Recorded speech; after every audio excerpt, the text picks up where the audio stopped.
James and the Coaches. James was a new engine who lived at a station at the other end of the line. He had 2 small wheels in front and 6 driving wheels behind. They weren't as big as Gordon's, and they weren't as small as Thomas's. "You're a special mixed traffic engine," the Fat Controller told him. "You'll be able to pull coaches or trucks quite easily." But trucks are not easy things to manage, and on his first day they had pushed him down a hill into a field. He had been ill after the accident, but now he had new brakes and a shining coat of red paint. "The red paint will cheer you up after your accident," said the Fat Controller kindly. "You are to pull coaches today, and Edward shall help you." They went together to find the coaches. "Be careful with the coaches, James," said Edward. "They don't like being bumped. Trucks are silly and noisy. They need to be bumped and taught to behave. But coaches get cross and will pay you out."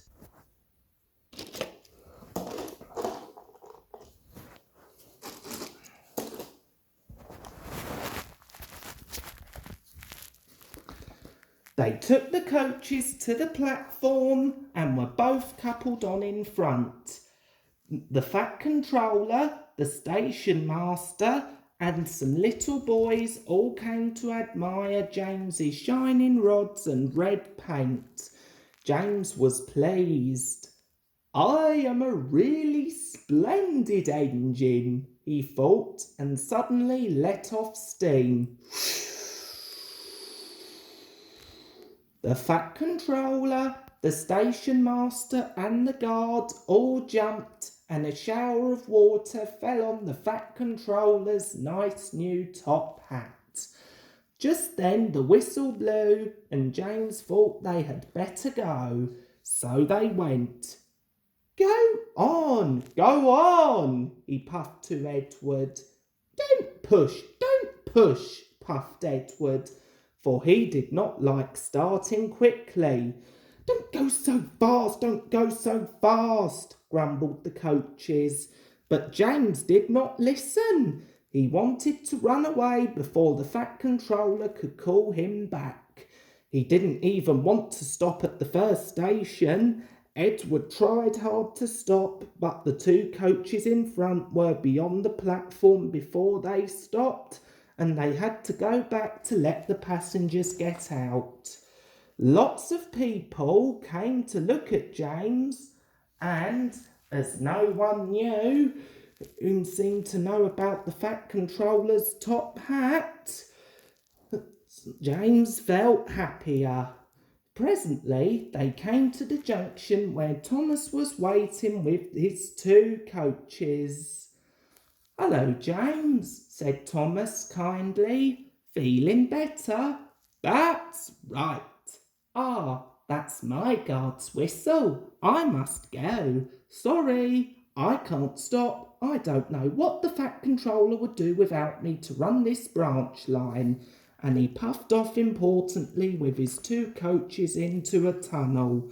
Leaving the junction, they passed the fence where James had had his accident.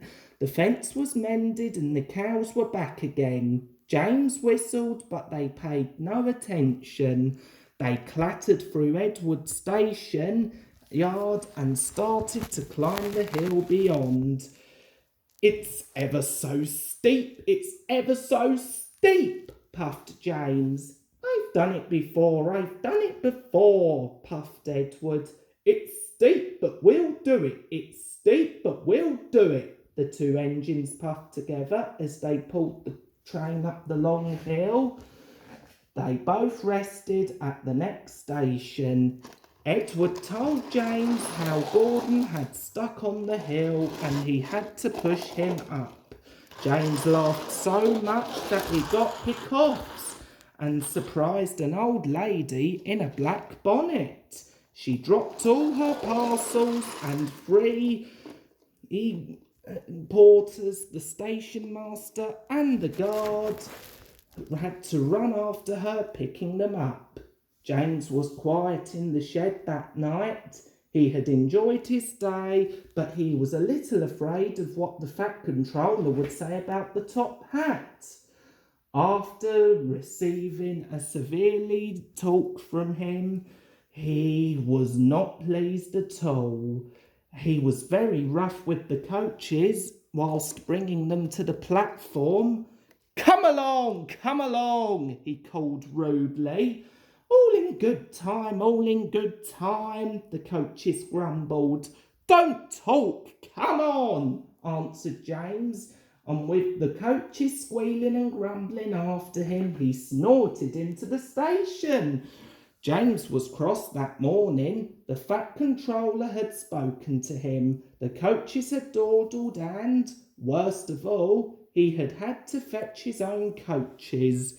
Gordon never does this, thought James, and he is only painted blue. A splendid engine like me should never have to fetch his own coaches. And he puffed and snorted round to the front of the train and backed onto it with a rude bump. To make James even more cross, he then had to take the coaches to a different platform where no one came near him as he stood there. The Fat Controller was in his office. The station master was at the other end of the train with the guard, and even the little boys stood a long way off. James felt lonely. I'll show them. They think Gordon is the only engine who can pull coaches.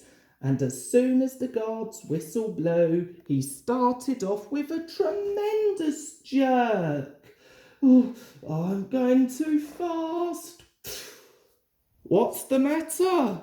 Yeah, your brakes are hard on, and you've banged the coaches enough to make a leak in anything.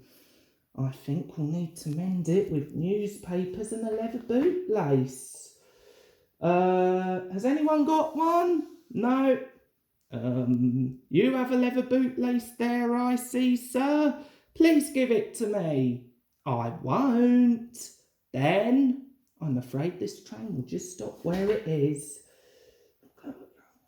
All right, I'll give you it. At last he gave them his laces. The driver tied a pad of newspapers tightly round the hole, and James was able to pull the train. But he was a sadder and wiser James, and took care never to bump coaches again.